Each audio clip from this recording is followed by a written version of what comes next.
Welcome to Talks News and this randomly generated, spontaneous episode. I didn't really plan on doing a Sunday regularly, recording on a Sunday, but this Ben Shapiro video came out and it hit me right in the feels. And so I don't know, I just couldn't ignore it. I can't ignore it. Ben Shapiro says plenty of things that myself and likely others feel is offensive. Now, to show a bit of my privilege here, this is probably the most offensive video Ben Shapiro has ever made in my own personal taste. And that's why I decided to record this episode. Spontaneously, happenstance. I think this video dropped last night from his Friday episode podcast. And it's called Popular Hollywood Movies That Are Accidentally Conservative. I love movies so much, and looking into movie subtext and interpreting movies, watching movies, enjoying movies, replaying movies. And Ben Shapiro here, tries to insert conservatism claim on a bunch of movies, or to make people interested in watching them for their conservative values rather than the merit of the film itself. I don't know. We'll get into that more. But I just think it's hitting me right in the feels, and I had to do this. Not sure if there's any ads that I have to skip forward through, but let's just dive right in. We're going to be talking about why so many of your favorite movies are secretly conservative. Just want to give a shout out to our friends over at Raycon for sponsoring this video. You want the best pair of wireless earbuds? It's right there. Kelly. John Krasinski. Ooh, hold on. Huge the ones. Hi, I'm John Krasinski, and I'm hosting SNL with Machine Gun Kelly. Big week. Huge week. But no pressure, though. You better be funny.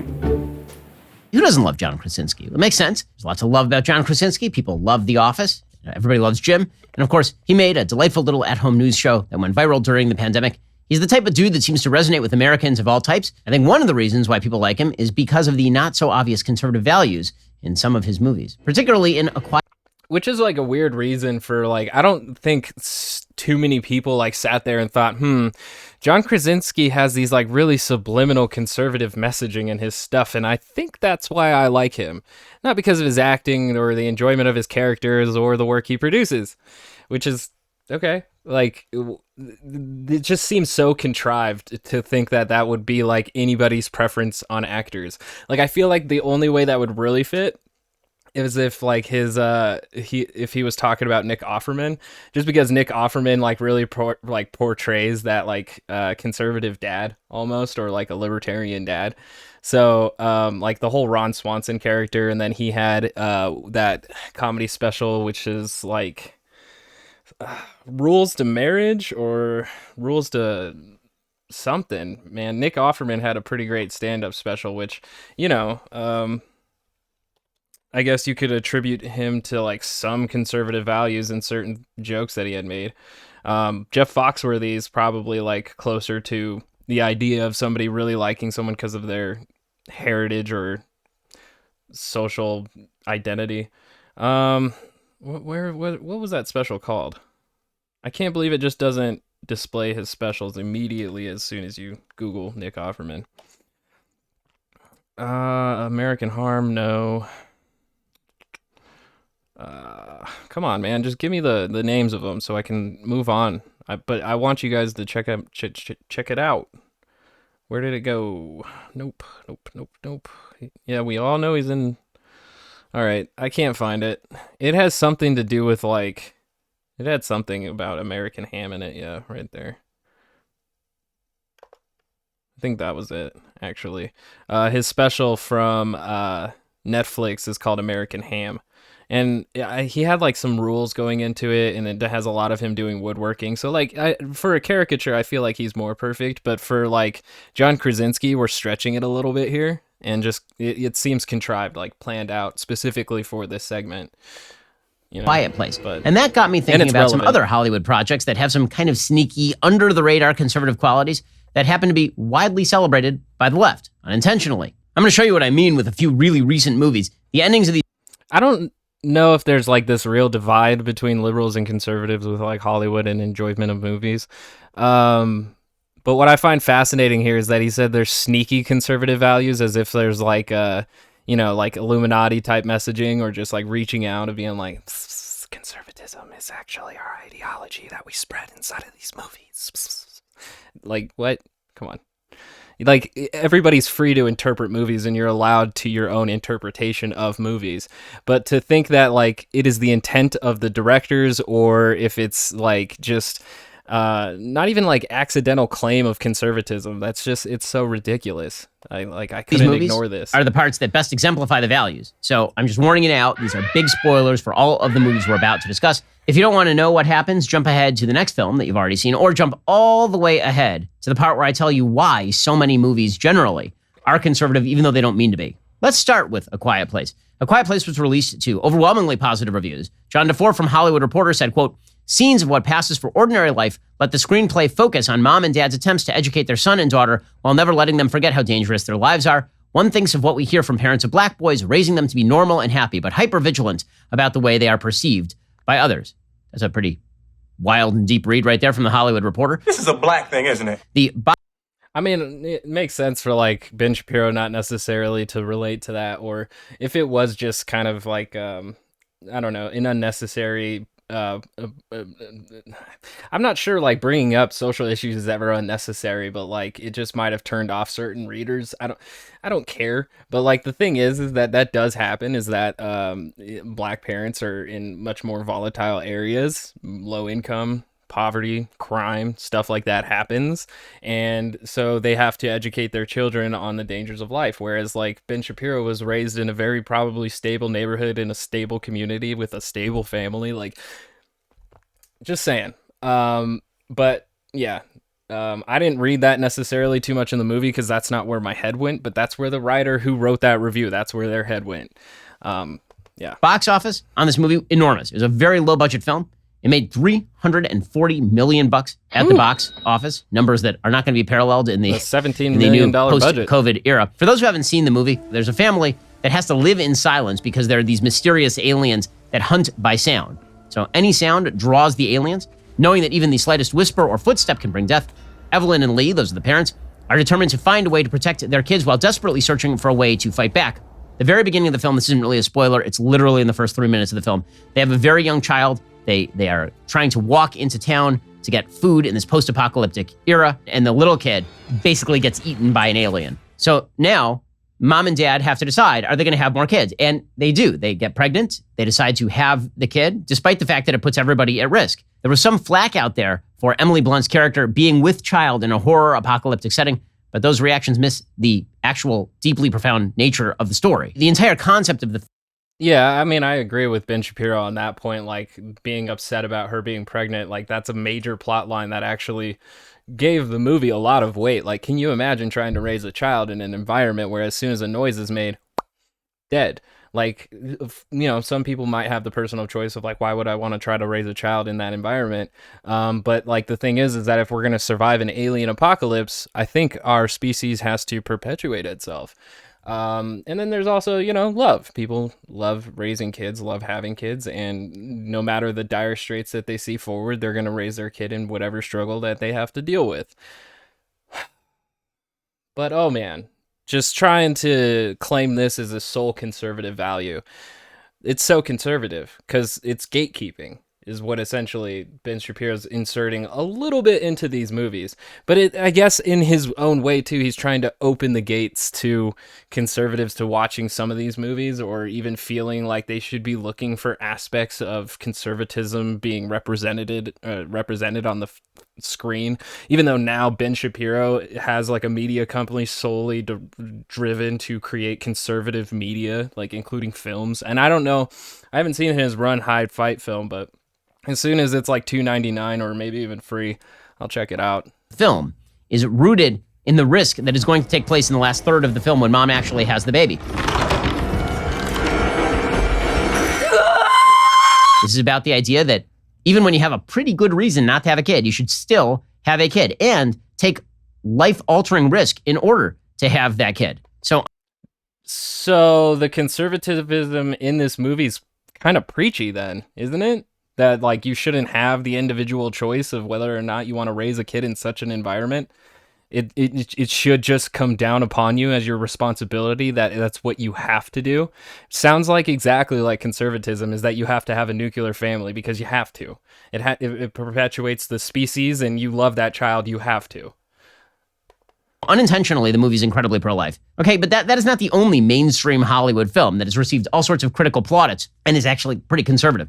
Hey, how about Soul? So Soul just came out. Is the new Jamie. I really like Soul. I thought it was a pretty good movie, but oh man, I don't even see like really any much ideology represented in Soul except for, the whole individual freedom, and then on top of it, I don't really see like the afterlife thing having too much of a religious agenda. It's kind of just part of the plot to intersect the story between the metaphysical and reality. Because like, I don't know, the whole like trying to find the metaphysical beauty in life can be pretty difficult, and so getting an imagination of it was pretty cool. I really like Soul. It was a good movie, and it did pretty good. I thought the ending was going to be a little different. I thought something a little different would happen, but I'm not going to talk about it. No spoilers on this side, boy. Jamie Foxx Pixar movie. The film is about a New York jazz pianist named Joe. He suddenly finds himself trapped in a strange land between Earth and the afterlife when he falls down a manhole and apparently dies. In trying to hold back his own death with whatever it takes, he ends up stumbling into the great before in a magical reinterpretation of life beyond Earth. There is a system where unborn souls exist. These unborn souls have value. They've existed well before childbirth. This is where new souls get their personalities, quirks, and interests before they go to Earth. They're given a spark, which is a passion, as the final touch. And then they are placed into human bodies. Life exists both before and after life. And before a child is born, there is life. And before and after people die, there's life. These are extremely religious and conservative concepts. There's no way to walk. No, because I mean, like, that's even part of like the Buddhists. Like, no, that your soul is always existing and is part of the karmic cycle, and you were set to go through the cycle. Like, no, he can't make claim on the idea that souls exist. Come on, like that's no. Come on, dude. No. And the thing is that I got like a little vibes from that movie was like the idea of a simulacra. I went the other way from Ben Shapiro, because when they said that they had created their forms to exist like so that Jamie Foxx's mind could comprehend them. They took forms that his mind was able to comprehend. And that kind of gave me like this weird vibe, like it's all kind of part of a game, and just this simulation idea that like these creatures that are in the, with the whole movie being CG, like cartoons, it even kind of gives it that digitized feel.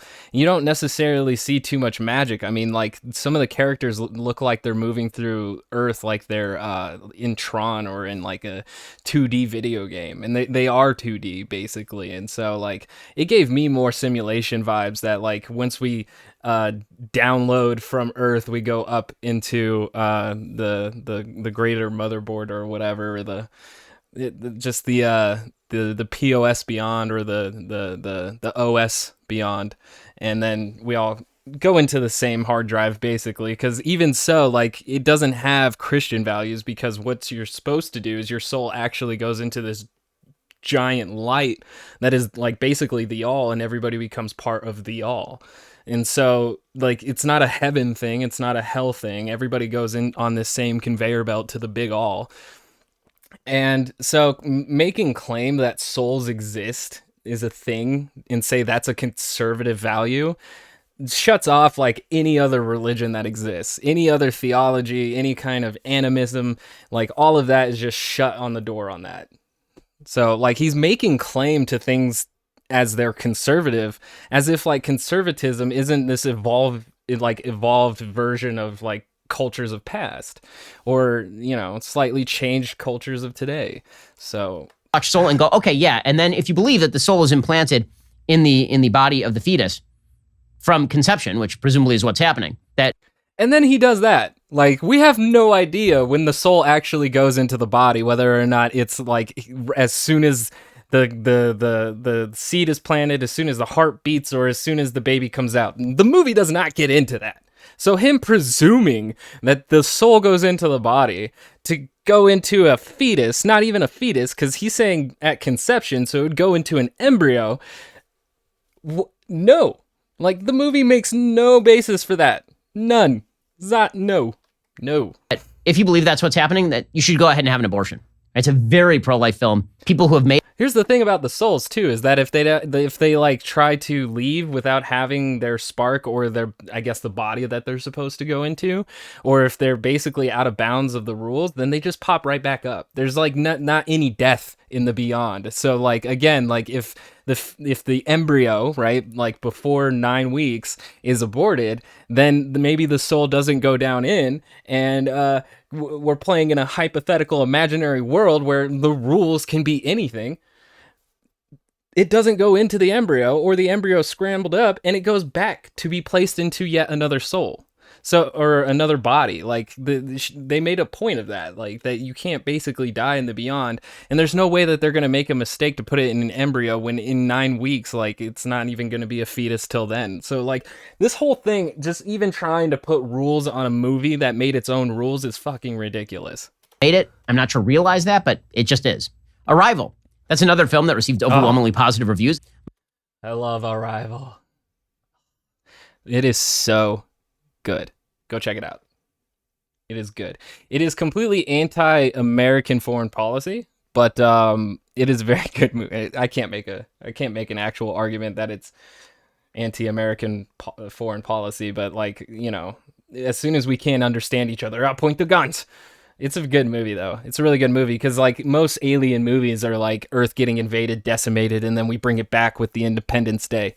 But with Arrival, like, it's all about diplomacy, and, like, all the aliens did was actually come with a message, and it's a great fucking movie. Mara Reinstein from US Weekly wrote, the sci-fi... R.I.P. to the writer and director of that movie, I believe. They passed away, I think, 2 years ago. Not familiar with their name because it's super foreign, and foreign names are hard for me, sorry. But R.I.P., and I respect the work that they put out, because Arrival is fantastic. A thriller not only subverts expectations in brilliant ways, it explores deeply felt themes of life, loss, and love. The box office on Arrival, $200 million at the box office, 8 Academy Award nominations, and 1 win. So the Academy is very much into wokeness, right? The Academy loves the woke. So why exactly did they love this film? Why did so many people love this film on the left? That makes no sense when you actually look at the theme of the film. So for those who missed it, it's as if, like, everything is literally political all the time. Like, then that they hand out awards just to dunk on the conservatives. It's a good movie. Like, wow. I didn't go into it thinking, like, oh man, that movie had some really great liberal ideas, or man, those conservative values really got me convinced in starting a nuclear family with a white picket fence. Like, no, man, I thought about time. Because the movie's about time and how we perceive it, like, and how we perceive enemies and how we perceive the other. Like, come on, dude. It's even, like, myopic to go, like, where's the conservatism in this? Like, the film you're cutting yourself off from greater value. Follows a linguistics professor named Louise Banks. She works with the military to communicate with alien life forms after mysterious spacecraft appear around the world. With nations on the verge of global war, Banks and her crew are racing against time to find a way to communicate with the extraterrestrials. It's a really sophisticated and interesting film. Now, during the film, we keep seeing what we think are flashbacks of Louise with her daughter, right, from birth through a short childhood and up until her daughter dies at a young age from a fatal disease. And you think that these are flashbacks, that Louise, because she has experienced this pain, she now has the capacity to speak to the aliens in a different way and see the world in a different way. Okay, but that's not actually what happens in the film. Those are flash forwards. That because Louise is communicating with the aliens, and the aliens have the capacity to see into the future, Louise knows throughout the process that she is going to have a child, and that the child is going to die. See, he's even, like, really simplifying it, because, like, the way that their language goes is we write in sentences. So, like, this whole thing fucking blew my mind. We write in sentences, which basically means we move left to right. Similar into the same way that we perceive our time, is that we go from the beginning to the end. And sometimes you can look back at what you wrote, right? The past, it's there. But the future is always being written. So it isn't there yet. So we're not able to really perceive it. Maybe we can predict it off of the word before it, but we can't actually know it. But the aliens write in this really complex way in circles. And so what that means, at least in the context of the movie, is the way that they are perceiving time is actually more of a circle. So it's not even just looking into the future, but also into the past. And it's not necessarily as if any of it is separate. It's all just part of one thing. It's a magnificent movie, and I spoiled a lot of it, but like that part really fucked me up, and he undercut it so hard. At an early age. And she knows that if she gets together with this other guy working with her, who's played by Jeremy Renner, that she's going to have this kid. This kid is going to live, suffer, and then die. And she decides to go through with it anyway. I have not seen a more pro-life message in any movie, because one of the great themes of the pro-choice movement is life is not worth living if you are going to have a kid who is going to have some sort of terrible disease. Or if No, that's for the individual to decide. That's what the so-called left is arguing about when it comes to pro-life, pro-choice options, is that it's up to the individual to decide whether or not the capabilities of life are great enough for their child to prosper through.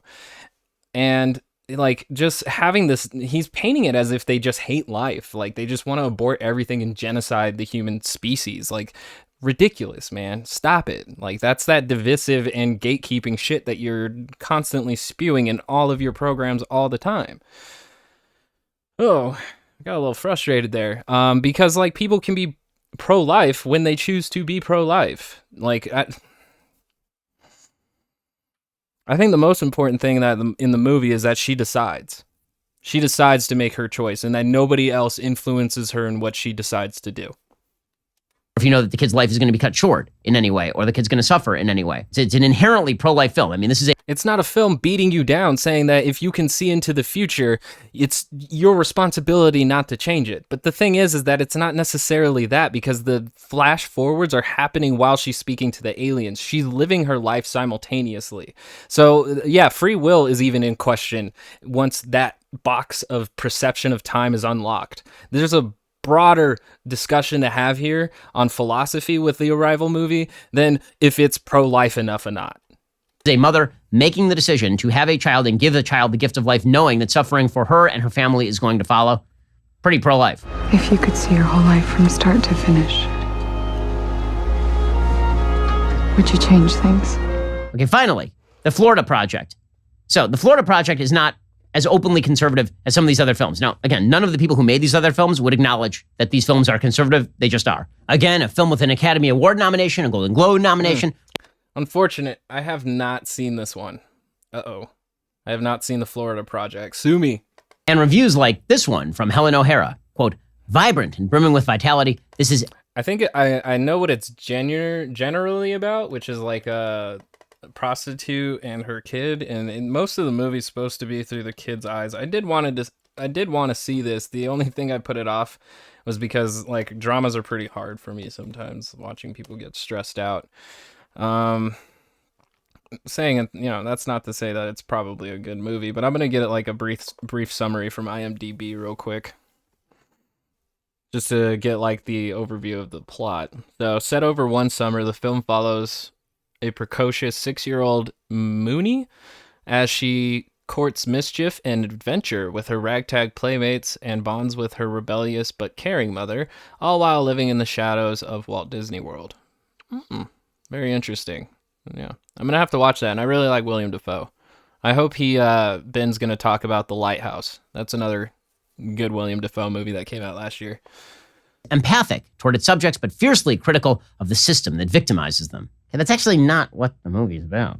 Director Sean Baker was also behind. Kind of, just because even the IMDb right here says living in the shadows of Walt Disney World. Like, she has ragtag playmates, so they're poor, rebellious but caring mother. So, I mean, she's probably not doing much of the status quo. While living in the shadows of Walt Disney World. So they're not really like going to Disney World, or maybe that is part of the movie and mom's spending all her money to go there. But it sounds like a movie about poor kids living next to a massive play world for rich people. Behind the transgender film Tangerine, which followed a sex worker on the hunt for his/hers cheating boyfriend, who's also her pimp. So obviously this is not a conservative person. The Florida Project follows a woman named Haley who lives with her 6-year-old daughter. So a conservative person wouldn't write a story about a transgendered person? I wonder why that is. Wonder why. And like I've been trying to think of the name of this episode, whether it's going to be "Life Imitates Conservatism" and "Art Imitates Conservatism," or is it "Conservatism Imitates Life" and "Life Imitates Art," or "Art Imitates Life"? One of the two. I don't know what it is yet, but I'm just trying to figure out where we can insert conservatism in being the most natural and humanistic way to operate, because I guess that's all we can do to compromise and cooperate and unify. Daughter Mooney in a motel catered to the Walt Disney World tourists outside Orlando, Florida.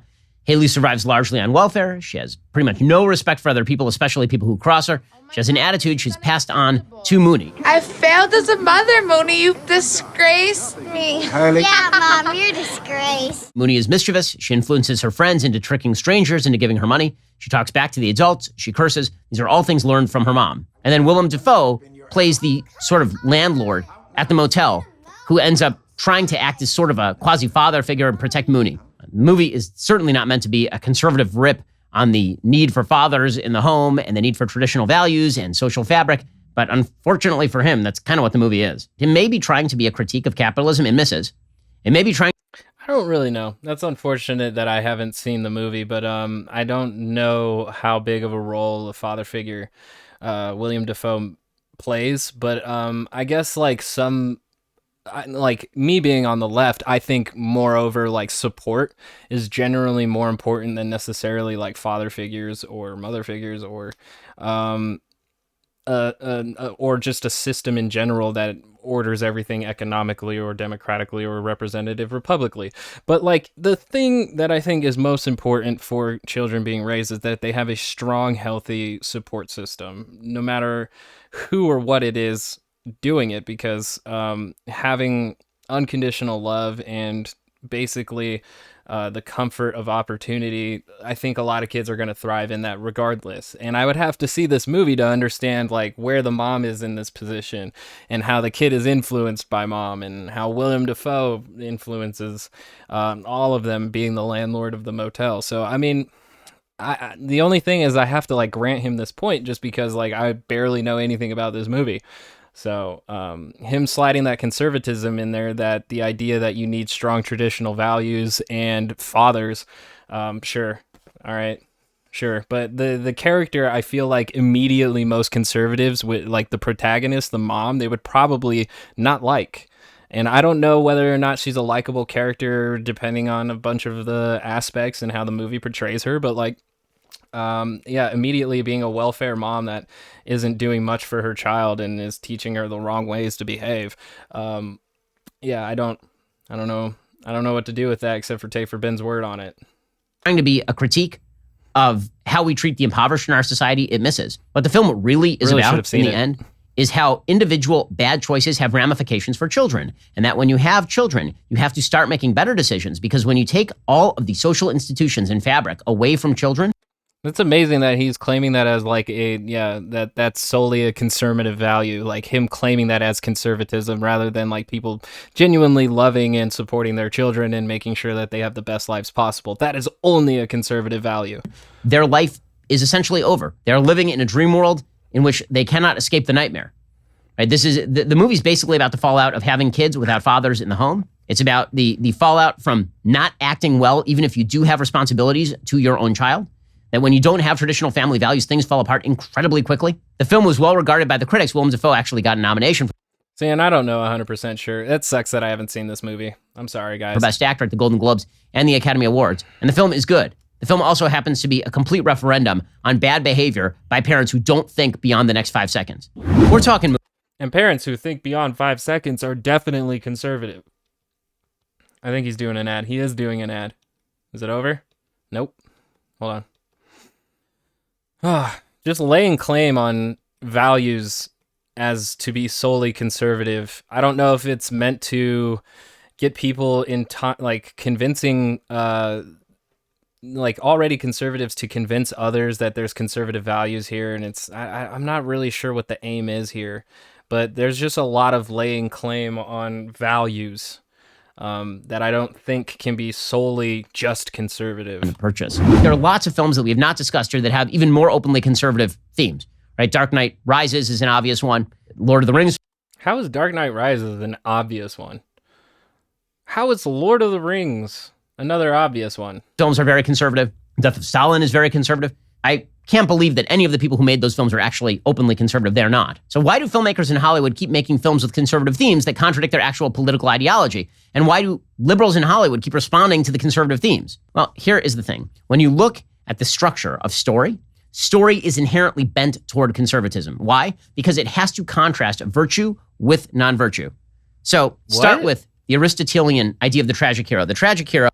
No, because then he's claiming that every story throughout time before conservatism was ever even thought of is that no, it's always been no.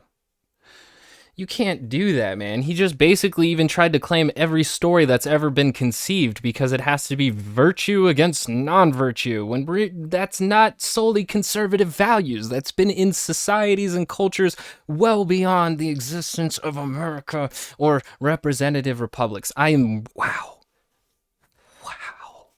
Who's a feature in nearly every piece of content for thousands of years, is a person of virtue who has a tragic flaw. The tragic flaw is exploited and the hero falls. The basic idea there is a couple of things. One, you have a person who actually is virtuous, right? There is a difference between acting virtuously and not acting virtuously. Then, because those are, I hate when he does that. There's a difference between virtue and non-virtue. Yeah, they're polars. They're opposite of each other. That's what they're. Yeah, Ben. Hero has a flaw in his virtue. That flaw leads to his downfall because the world is a fair and just place in which flaws, tragic as they may be, end up condemning and consigning people to bad fates. Right? So there are inherent values in story. Okay? More colloquially and more commonly, people in the entertainment industry. How does Ben honestly believe that without conservatism, there is no values? Like, people don't value things unless there's conservatism to be the guiding light of it. Tend to circulate around The Hero's Journey by Joseph Campbell. He wrote a book called The Hero with 1,000 Faces, in which he laid out what he thought was sort of the mythic structure. And Joseph Campbell has a bit of controversy around him, but my favorite writer, and I don't know, he's also has some controversy around him, but Dan Harmon is basically heavily influenced by Joseph Campbell, and Joseph Campbell has some close ties to Carl Jung, and of course both of them have been co-opted by Jordan Peterson for a lot of his lectures. But I'm going to go from a Dan Harmon frame of reference, mainly because I've done a lot more Harmontown than Jordan Peterson lectures. And this is present in nearly every film. The one that most famously it is present in is Star Wars, right? The entire Star Wars Episode 4 is rooted in the... I mean, that was Joseph Campbell's essential, that's the one he would always bring up too, is that this is actually the perfect structure of a hero story. But Ben claiming the hero story as a conservative thing, can't have it without conservatism. No, the story of Gilgamesh, no, the story of Gilgamesh even has the whole story structure in it, so the hero's journey in it, so no, you can't have it. No, it's not a conservative value, it's a human value. The hero's journey. There are a bunch of steps along this way that are inherently conservative. Again, in order to have heroes, you have to have villains. In order to have heroes and villains, you have to have values. So the idea of a moral relativism in which there is no right and there is no wrong, and we have to understand every side of the story, and every side of the story inherently is that is boring. No, it's not, because guess what's been happening? Look at the Avengers Infinity War. It tried to understand a perspective of Thanos' way, even though his outcome was basically 50% genocide. So, no, the films have been progressing and blurring the lines between hero and villain, and we have a lot of movies such as Joker where we're celebrating anti-villains, anti-heroes in our movies. So, Ben, No, you're losing grip, man. You're holding on conservatives so tight that you're losing grip of actual reality and culture. No. Nobody's all that interested in it, and it doesn't work on film. Then there is the problem in all storytelling of free will. X-Men First Class got like really deep into Magneto's story so that you could understand where Magneto is coming from. He may not be right, you may not agree with him, but movies have been diving into villain stories heavily and making us sympathize with them even more. And another thing to bring up is The Last of Us 2, which I haven't played yet, but I've heard enough about, and Andrew Klavan from the Daily Wire covered, is that they didn't like that they had to play the villain in that story, even though the villain is questionable of whether or not they're actually the villain, just because we were so attached to Ellie and oh no, it starts with a J. Fuck. Oh man, I forgot his name. The protagonist from Last of Us 1 and 2. Oh, this is cringe. Oh man, I can't remember his name.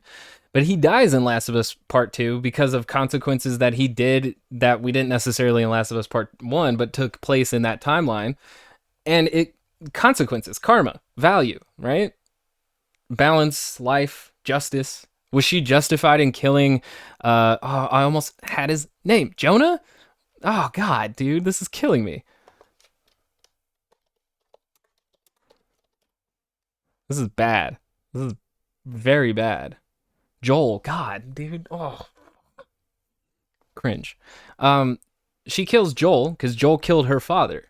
Is that necessarily justice? In a post-apocalyptic world, are we supposed to wait for due process, or is there a new justice system placed forward, or is it even reduced back to eye for an eye? Haven't played the game, haven't gotten the ability to really dive deep into that philosophical rabbit hole, but like, of course, just claiming this is conservative, this is mine, this is mine, this is mine, this represents me. It's gatekeeping. It's a very unique form of it. Turns out that the most boring type of story is one in which you know what is going to happen at the end of the story. And in fact, it is going to happen no matter what the hero does because the hero is not in control. One of the key elements of the hero's journey is that the hero has to take control of his own life, right? He has a hero's journey, a hero's arc, in which he goes from somebody who doesn't want to be involved to somebody. I don't like that he's not explaining the hero's journey.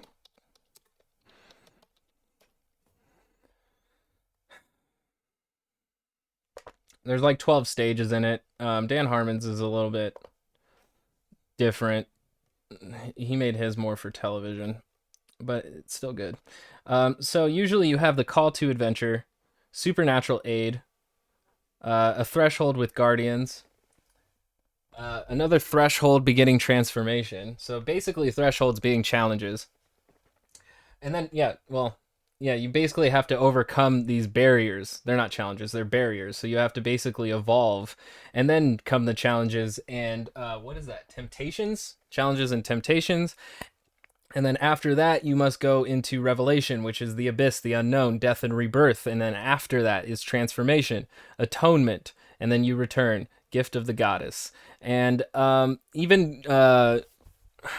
it's not even just Jesus Christ's story, but like his story is modeled around this storytelling, as is the Egyptian. Oh God, I have such a bad memory, man. But it's a story structure as old as stories. So making claim on it as a conservative value is just an easy way to claim almost every story as conservative. Who not only is thrust into involvement, but becomes the active participant in his own story. That person is going to have to overcome obstacles. If the obstacles are overcome for him, he's not the hero. If the hero is just faced with a villain, and then the villain collapses because other people from society force that person to back down, the hero is not a hero. The hero is now a passive participant in their own story. Every movie that you see that has a hero overcoming obstacles, that is about a person who is acting with some form of durability and integrity in the world. And these are all conservative values. They do not hold up to... Conservatives do value those things, but they are not simply born out of the thought bubble that is conservatism. No. Like, human beings have had that as virtues for a very long time. So no. Stop. Left-wing scrutiny. In fact, even the most left-wing films you've seen are built along these lines. Even ones that are overtly left-wing are built along the lines of there is some oppressor who is trying to stop the hero from being free, and now the hero must stand up for himself and or for somebody else. They have to stand up for somebody else. Now, Yet conservatives don't stand up for everyone. They mainly usually stand up for cis, straight, white, Christian males. Like, it's not everyone. Like, it's pretty obvious that Ben doesn't stand up for everyone and fight for everyone's right. There can be left-wing ideas that are pushed using this sort of conservative formula. You see this in film all the See that? The conservative formula. No, dude. The hero's journey. No. I'm just going to say it. No. No. No. You cannot make claim to something that is way, way older than conservatism in America or conservatism in any representative republic. No. No. time. But if you're trying to tell an apolitical film, one that is not openly left-wing, very often you'll see these sort of conservative messages seeping in. So to go, How's it open? Oh, see, like, even that's dumb. Like, how is it openly left-wing if it's apolitical? Apolitical means you have no side. In fact, you are probably abstaining from politics. Like, I don't know, an American Pie movie. And yet somehow that's liberal because it's about teenagers having sex, but they're legal. Oh, but it's before marriage. go back to the original examples. If you're looking at A Quiet Place, the challenge of this family is to survive and to propagate to the next generation. You have to protect them. Yeah, but it's not at any greater need of a nation or of the species themselves. It's an individual choice and an individual's feelings. So, like, come on. Promise me. You will protect Is it them. almost over?